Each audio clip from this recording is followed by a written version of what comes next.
This is the podcast to improve your English listening skills while learning something new in English.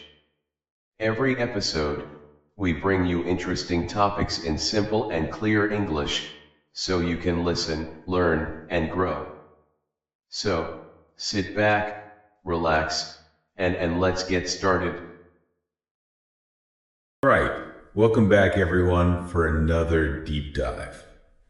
You know those dreams, the ones that stick with you? Oh, yeah. The ones that feel so real, you almost can't shake them off? Especially vivid, right? Exactly. And today we're diving into a particularly potent category: dreams about deceased loved ones. Always a fascinating topic. And to guide us, we're looking at some really interesting notes from a document called Mimpi Podcast. Mimpi? Yeah, apparently it's all about how Indonesian podcasts explore the world of dreams. So much to unpack there. Sounds like it. You know, I think a lot of people have these kinds of dreams where a loved one who's passed appears and it leaves them with so many questions like, what does it mean? Yeah, why did this happen? Right, is it a message or are they trying to tell me something? Yeah. Huge question. So we're going to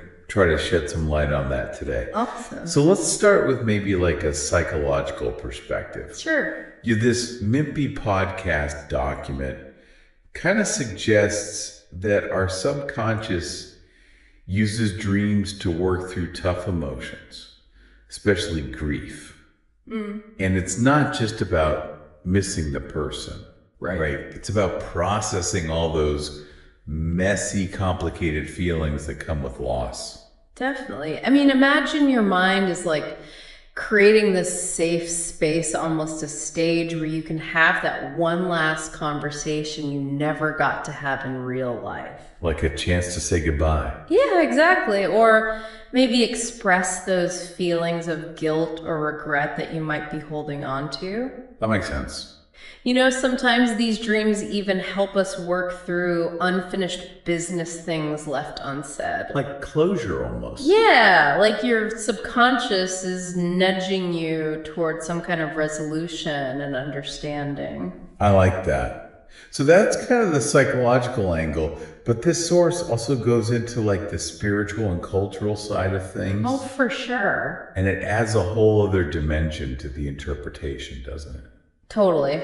Yeah. I mean, many cultures see these dreams as straight up messages from the departed. Direct communication. Right. It could be a warning about something in your life or guidance for a tough decision you're facing. Like, look out for this. Right, exactly. Or even just reassurance that they're okay on the other side. That they're at peace. It really shows how much our own cultural background shapes how we see these dreams. Because for some people, that idea of continued connection, even after death, brings so much comfort. Yeah. While others might be more skeptical. Yeah, makes sense. Now let's shift gears a bit and talk about the symbolic interpretation. Okay. So instead of taking the dream literally, what if the person who's passed on represents a quality or a lesson they embodied?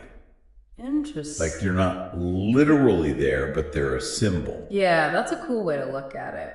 It's less about the person themselves and more about what they stood for in your life, what their presence meant.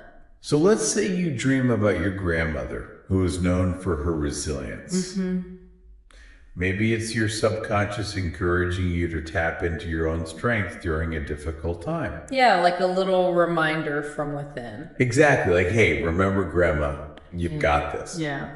Okay, so we've talked about the psychological, the spiritual, and the symbolic interpretations, but how do we actually apply all this to our everyday lives? Right. What's the takeaway for the listener? Like, what do we do with these dreams? Well, I think the key is to use them as a starting point for reflection and personal growth, you know? Not just brush it off. Yeah, don't just dismiss it. Dig a little deeper.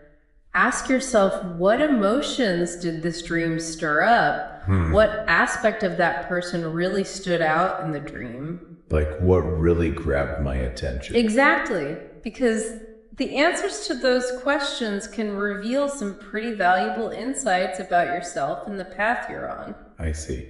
And this Mimpy podcast thing emphasizes the importance of actively remembering and honoring our loved ones in a way that feels right for each of us, Sure. whether it's sharing stories about them, continuing their traditions, or just taking a quiet moment to appreciate their impact on our lives.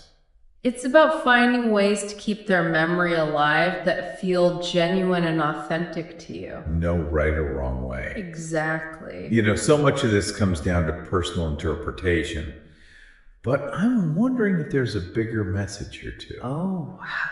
Like, could these dreams be a call to live more intentionally, carrying those lessons and memories with us in our waking lives? Wow, that's a really powerful thought, and it gets to the heart of what we're talking about. Right.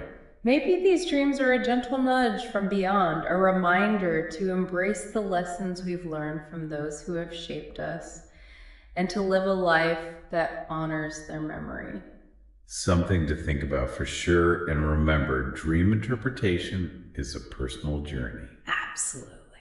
Trust your instincts and explore what feels meaningful to you. Thanks for joining us on this deep dive into the world of dreams. Until next time.